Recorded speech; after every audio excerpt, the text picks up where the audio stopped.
Bismillahirrahmanirrahim. Assalamualaikum warahmatullahi wabarakatuh. Selamat pagi anak-anak sekalian. Saat ini kita akan membahas tentang sumber hukum di Indonesia. Sumber hukum di Indonesia terbagi menjadi 5.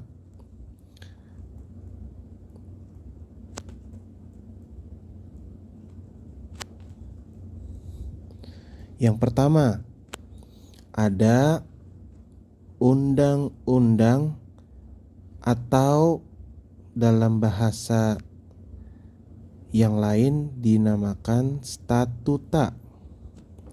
Ya. Kemudian yang kedua ada hukum tidak tertulis. Yang ketiga ada jurisprudensi. Kemudian yang keempat ada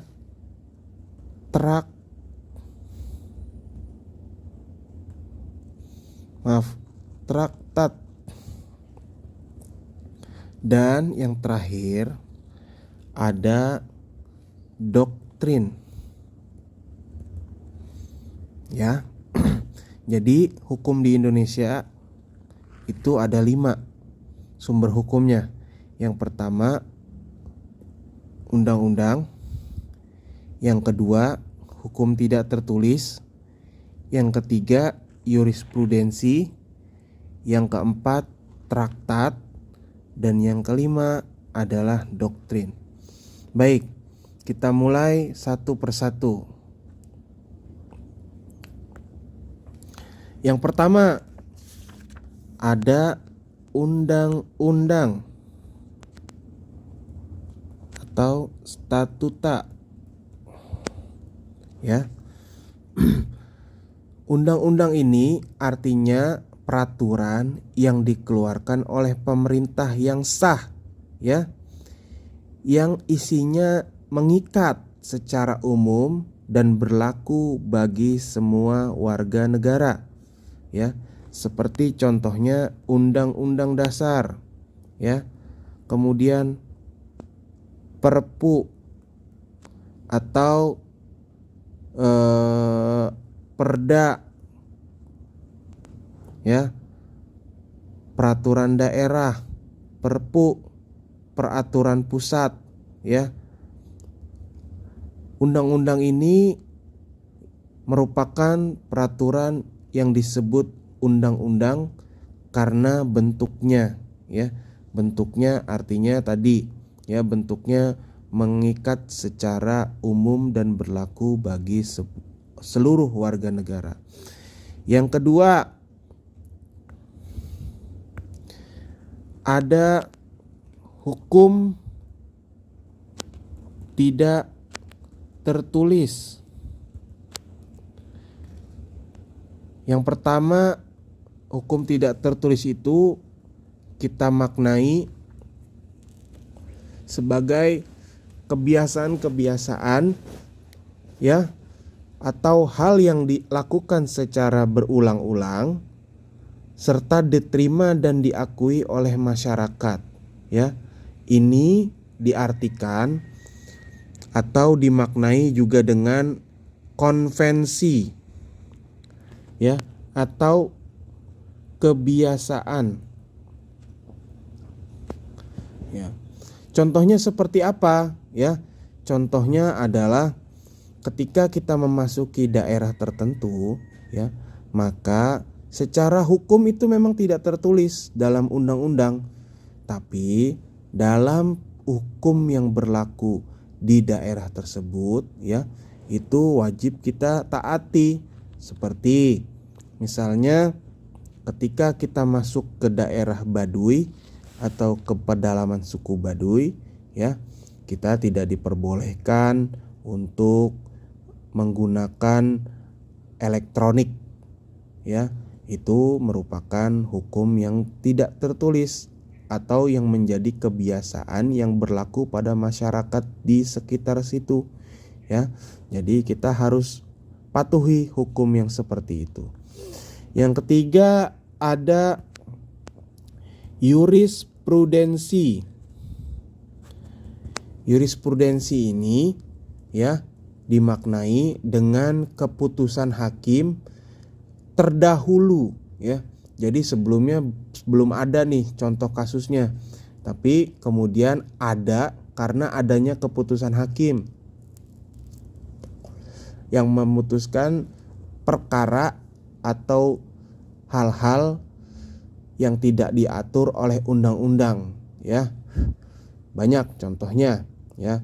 Contohnya ya seperti kasus pembagian harta gonogini yang sebelumnya tidak diatur ya. Kemudian setelah itu ada pasangan yang bercerai dan akhirnya ya secara keputusan hakim, melihat keputusan hakim ya, maka pembagian harta gonogini tersebut ya akhirnya diatur ya secara jurisprudensi atau secara keputusan hakim yang telah terdahulu. Yang ketiga ada yang keempat traktat. Traktat ini adalah perjanjian ya, perjanjian ya. Perjanjian ini dibuat biasanya oleh dua negara atau lebih yang berkaitan persoalan tertentu antar negara. Misalnya ya, perjanjian industri dan perdagangan,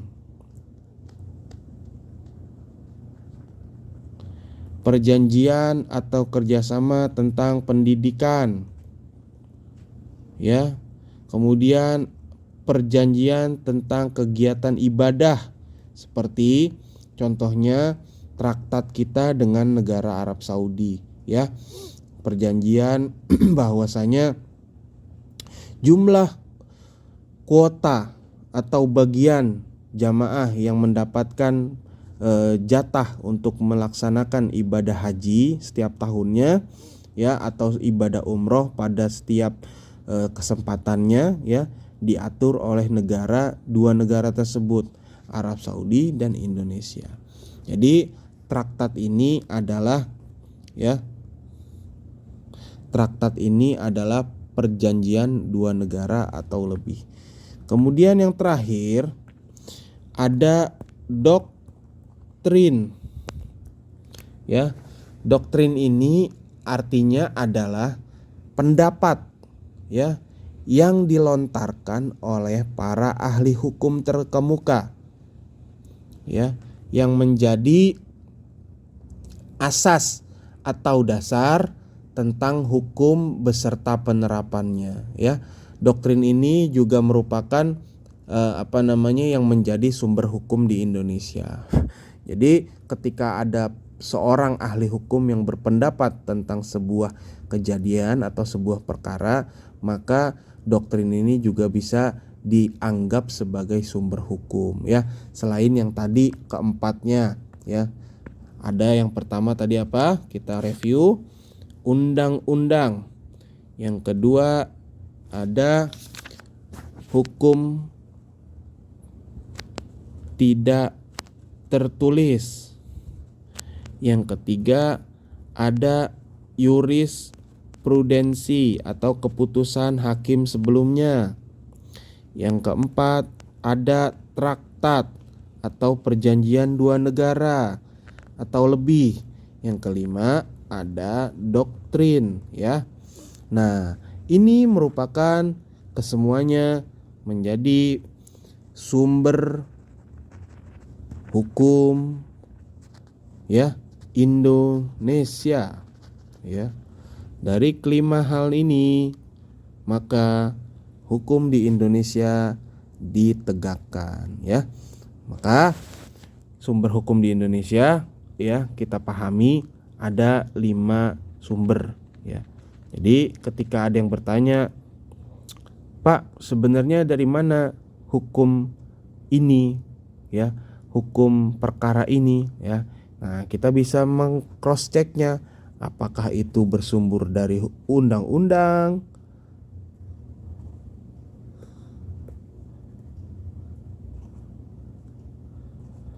atau hukum tidak tertulis atau jurisprudensikah atau traktatkah atau doktrin, ya. Jadi kita tahu ya sebuah perkara itu dilandasi dari sumber yang mana. Baik, saya rasa pelajaran tentang sumber hukum Indonesia dalam pelajaran PKN pertemuan hari ini saya cukupi ya dengan membaca Alhamdulillahirabbil alamin. Wassalamualaikum warahmatullahi wabarakatuh.